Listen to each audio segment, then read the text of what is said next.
Real quick before we get into the review, just gotta thank the people over on Patreon, because without their support, a lot of this upgraded content you see on the channel would not be possible. And I gotta say, on top of being able to respond to you guys in the DMs, you know, one of the fun things about the Patreon is every 3 months we do an anime and manga haul, and there's a lot of good goodies in that one. You also get sneak peeks at videos that haven't made their way onto the channel yet. I'm still figuring out what to do for actual YouTube memberships, so leave a suggestion down in the comment section below. But with that being said, thank you so much for all of you guys' support, and now let's get into the review. Yo, what's going on everybody? It's your boy Naruto Explain here, bringing you guys a review for Boruto episode 188.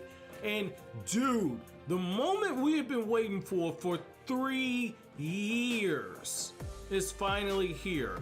3 years ago, we were introduced to Kawaki in the manga, officially in the timeline, and I gotta say, from the moment Boruto found Kawaki, there was so little detail in the manga in regards to why Kawaki was as he was. We didn't find out until quite a bit after Kawaki was introduced to Boruto. I like how the anime not only showed us some of those scenes, but they added more to Kawaki, and the anime has done something that the manga was not able to do right away, which is Kawaki in the anime continuity is a more sympathetic character now than he was until later on in the actual manga. It took about 4 or 5 chapters after Kawaki was ever introduced for us to start beginning to feel some sympathy for the character. I like how right away you're given a sense of purpose for Kawaki. You're also given the opportunity to see that this is a tortured young soul. We were told that Kawaki had brutal training sessions with Delta and that Kawaki had a brutal time with the car organization, but we were never actually shown any of it until you saw the flashback with Jigen, and then there's something that happens later on in the actual arc that I don't want to spoil for anime only fans, but we didn't get some of this information until much later on. So I like how right from the jump they're giving you a reason to root for Kawaki. My favorite moment is when Garo looks over at Kawaki and he's like, why is your arm still intact?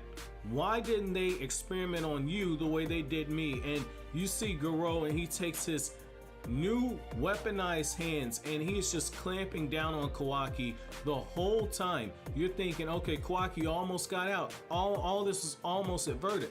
Not only was Kashi and Koji watching from the shadows, but you also had Amato there. So I like how the anime is just showing you that Amato and Koji, there's a bit of a relationship there. So I like that little small scene right there, because again, they're doing way more to flesh out the characters than the manga ever did this early on. Again, very good storytelling here. I like this, and I like how Kawaki has this moment where he is struggling against Garo, and Kawaki unconsciously taps into his karma seal abilities, and what he does is he fires off this huge projectile of chakra that just eviscerates Garo's lower half of his face, his chin and everything, and you see how the top of his head is completely scorched. I thought that was very good. I thought that was very good because they're explaining the appearance of the character as we know him from the manga. So I thought those were really nice moments for Kawaki in terms of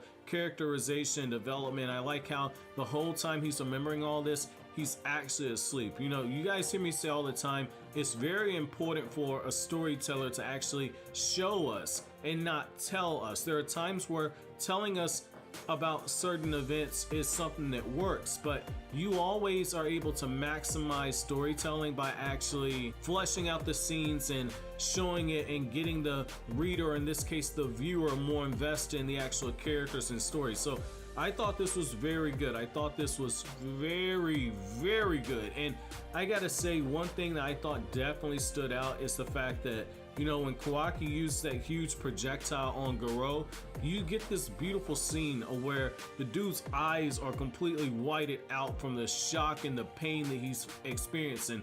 The only thing I would have liked to see a little bit more of was just a little bit more blood, or maybe seeing more of the actual skin peel off. Great job of just setting the stage for Kawaki to be a sympathetic character. Great characterization here. Now, another thing I thought was very interesting was the fact that they gave us that scene where Jigen purchases Kawaki a lot sooner than we actually got it in the manga. I'm okay with it.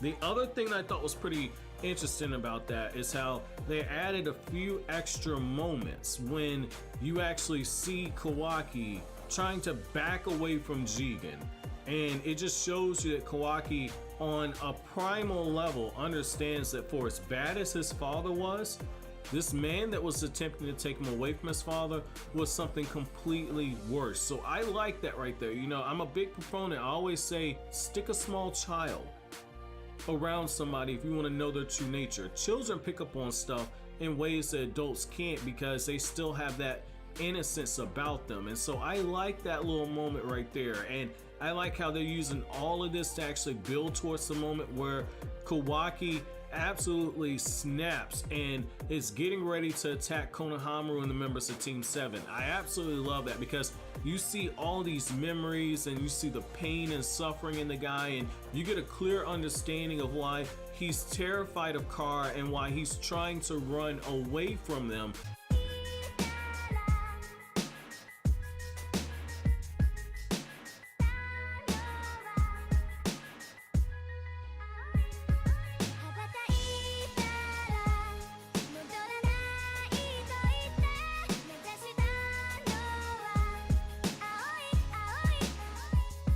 What I will say though is that the anime also did smaller things in terms of adding more to the mystery of Code, which, god damn it, man, the way that they are building Code up, again, this is stuff to where I wish the manga would have taken some of these cues.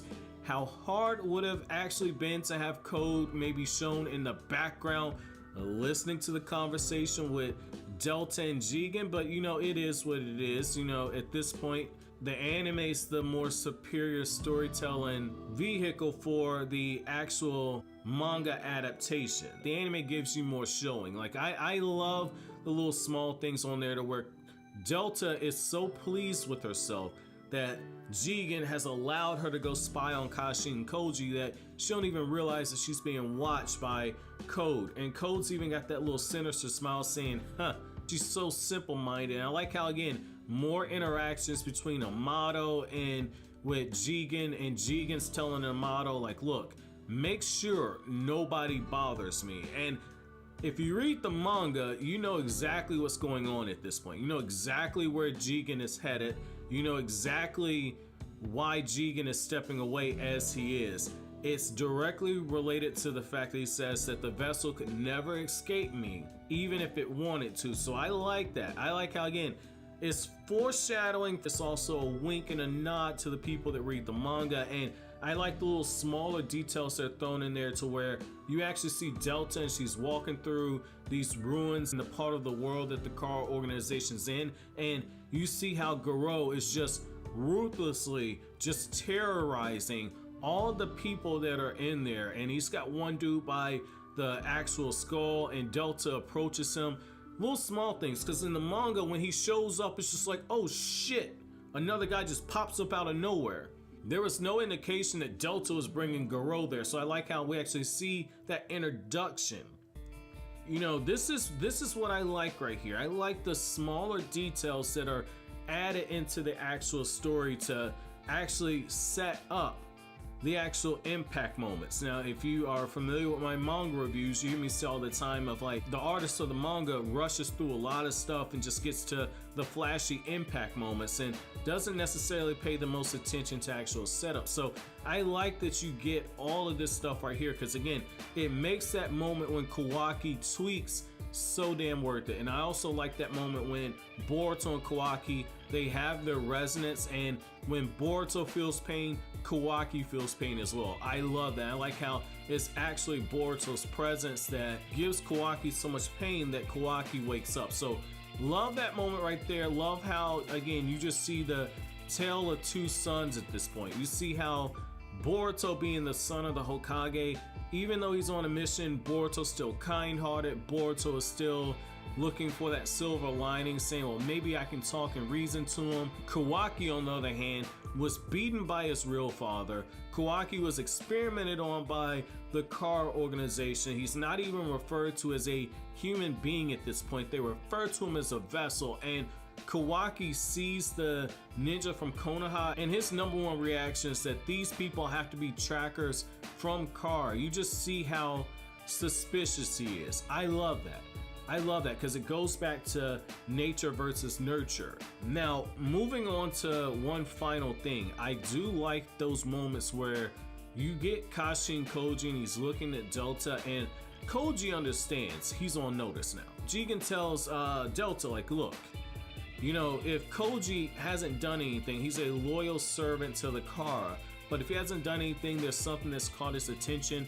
I have trust in him, but he also says he's also unpredictable. So I like that, you know, what you see with, at least with the inner members of Car, is that they all are working towards the same thing, but there's a little bit of open tension between the various members there. And I like that a lot. You know, you saw this in glimpses with the Akatsuki, but you know, with this one, you know, with the Akatsuki, Pain had them more under control.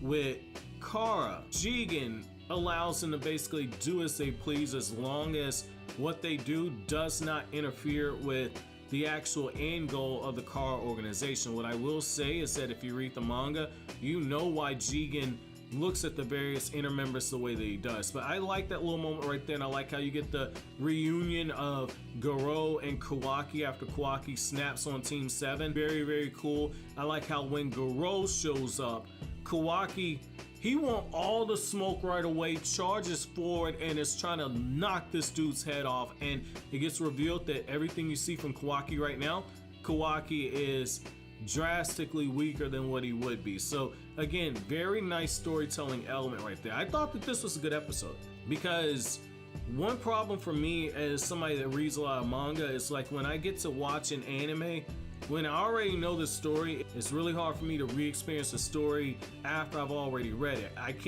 It's hard for me to experience it in animated format after I've read it in the manga. That's just me though. But what I will say though, is that when the anime does things like this where it gives you new information, there wasn't a moment in this episode where I was actually bored, because they kept jumping in and out of the past and slowly moving the story forward while also giving you build up to the moments that were coming by going into the past, then transitioning over to what's happening in real time with the Car organization.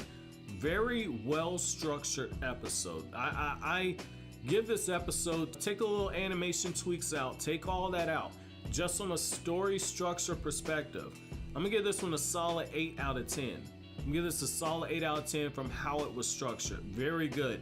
Looks like next week is gonna be more of a brawler episode where we obviously know what happens with Kawaki versus Garo. I'm expecting to be that very, very quick, but I really hope that they didn't pull a 2011 on us with the Sage Mode Naruto versus Mangekyo Sharingan Sasuke at the 5 Kage Summit, where they gave us this awesome OVA and it never actually turned into anything like that in the anime.